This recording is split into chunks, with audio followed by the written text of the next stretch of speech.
Okay, so once more, we're back to my favorite part of my job, which is when, we have, after usually a year, 2 years, sometimes 3 years, depending on what we are applying for, is when we get the green card, the permanent residency, which, as I said before, is basically the main reason why almost all of our clients come here. We also have, of course, clients who are looking for specific business visas and all that, but ultimately, most people in the United States who are hiring immigration attorneys is because they want to be part of our big community, they want to get a green card, they want to be permanent residents and then citizens.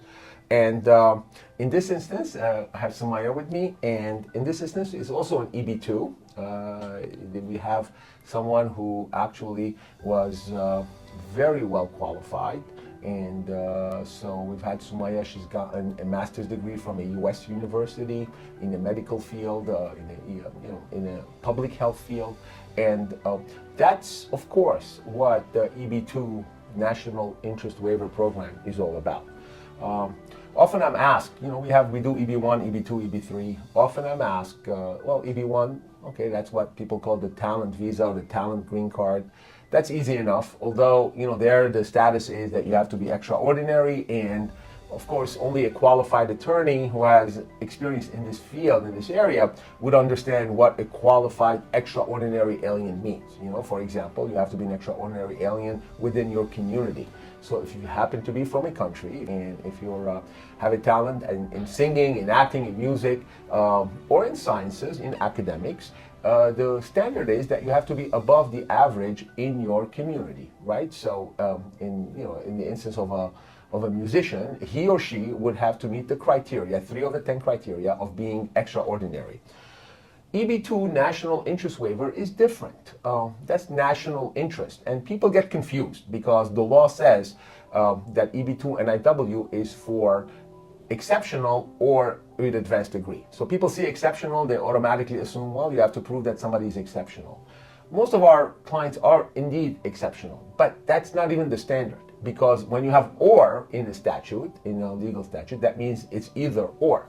So if you don't have a degree, you have to show that you're exceptional in something. That's fine. We have plenty of exceptional people that we applied for, that we got approved for. I'm filing for someone who's an exceptional plumber, and a plumber who doesn't have a degree. So that's fine. We will show that he actually meets the national interest waiver requirement because he is an exceptional plumber. But in the instance of people who have advanced degrees, an advanced degree is described as master's degree or better, or someone who has bachelor's degree and who has 5 years of experience in their field. All right, so those are the options. And again, very important, when they say advanced degree, they're not always talking about people who have advanced degrees from United States universities. Probably 90% of our clients who got approved in their EB-2 NIW program have gotten their advanced degrees in their countries. They got their degree in Russia or in China, or they got their degree in Cameroon. They did not, most of the time, get it in the United States. In this instance, Sumaiya did get her degree in the United States, and she also did get a master's degree in the United States. So, for me at least, when I first met her, it was clear to me that she clearly qualified. Because why? Because she has an advanced degree, she has a master's degree, it's from a prominent U.S. university, and this is something that I thought was worth pointing out, that in her case, she did have an advanced degree from a U.S. university. With that, when she first graduated, she went to consult attorneys, and the attorneys told her, you don't qualify. Why? Well, I don't know, but I suspect the main reason they told her that is because they themselves don't understand who qualifies and who doesn't qualify. They themselves are confused about what exceptional means, or whether exceptional is necessary or not necessary. Certainly, in her case, Sumaiya's case, she had consulted with lawyers, and not all, but the couple that she consulted told her that they don't believe that she qualified. Again, most likely is because, like most immigration lawyers, they want to send their clients down the road of either asylum or marriage, and they don't want to bother with something that's obviously a lot harder to get an approval. It's a lot harder to get an approval on an EB green card than it is to get an approval for someone who has a legitimate asylum claim or someone who marries a U.S. citizen. So obviously, that is something that everybody should consider. That to make sure that the person giving you advice, that he or she is qualified to give that advice. So in this instance, it was an easy easy thing for us to establish. Again, mostly because of being from the U.S., the degree being from the U.S., so we didn't have to get a evaluation of the degree, and also because of the background of the person. In this case, Sumaiya has a good background even before she got her degree. So it was not a very big challenge for us to do.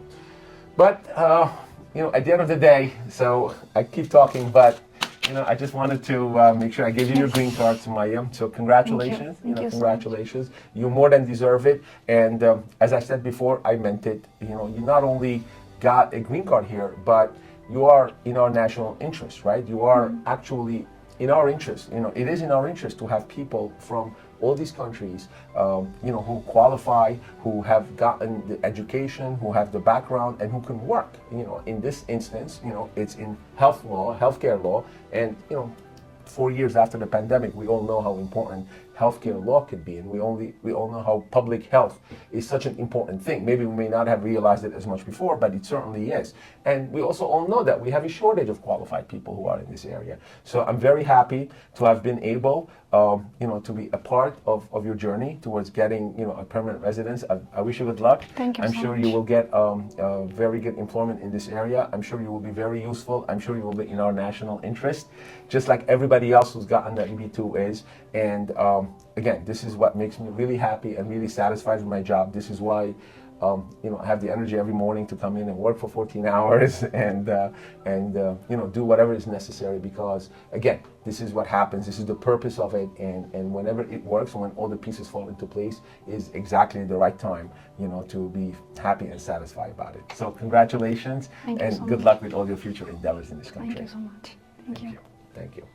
I could not believe I was struggling for so many years. I wish come earlier to this attorney. He has helped me so much without even coming here to his office, email, through text, and he and his assistants, he's helped me so much.